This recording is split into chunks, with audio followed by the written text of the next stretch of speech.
اسرائیل اور ایران کی جنگ میں ہم ایران کے ساتھ کھڑے ہیں اور کھڑے رہیں گے، اور دعا کرتے ہیں اللہ رب العزت ایران کو فتح و نصرت عطا فرمائے۔ یہاں پر سوال یہ ہے کہ سارا کفر اور اسی طرح یہود و نصارہ ایران کو ایٹمی طاقت بننے سے کیوں روک رہا ہے؟ آخر اس کی کیا وجہ ہے؟ اس کو سمجھنے کی ضرورت ہے کہ پوری دنیا میں جتنے بھی اسلامی ممالک ہیں ان میں صرف ایک اور واحد اسلامی ملک پاکستان ہے جو ایٹمی طاقت ہے، اور حالیہ بھارت پاک کشیدگی نے اس بات کو ثابت کیا جب اللہ رب العزت نے پاکستان کو بھارت پر فتح و نصرت عطا فرمائی۔ اس کے بعد سے پورے کفر پر اور یہود و نصارہ پر ایک قسم کی پاکستان کی ہیبت اور خوف طاری ہو چکا ہے، اور وہ یہ جان چکا ہے اللہ کے فضل اور کرم کے ساتھ کہ مسلمان کمزور نہیں، بالخصوص پاکستان کمزور نہیں، اور ایک ایٹمی طاقت ہے۔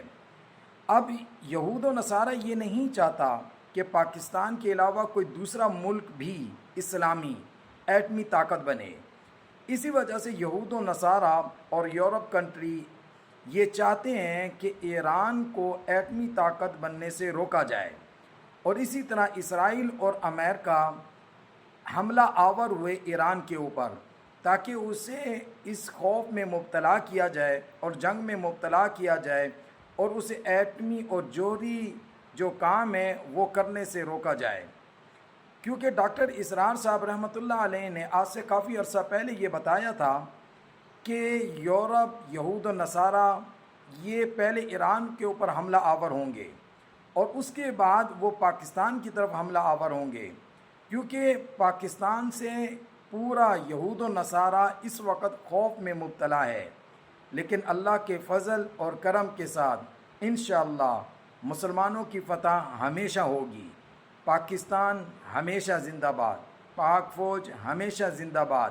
پاک فضائیہ، پاک نیوی ہمیشہ زندہ باد،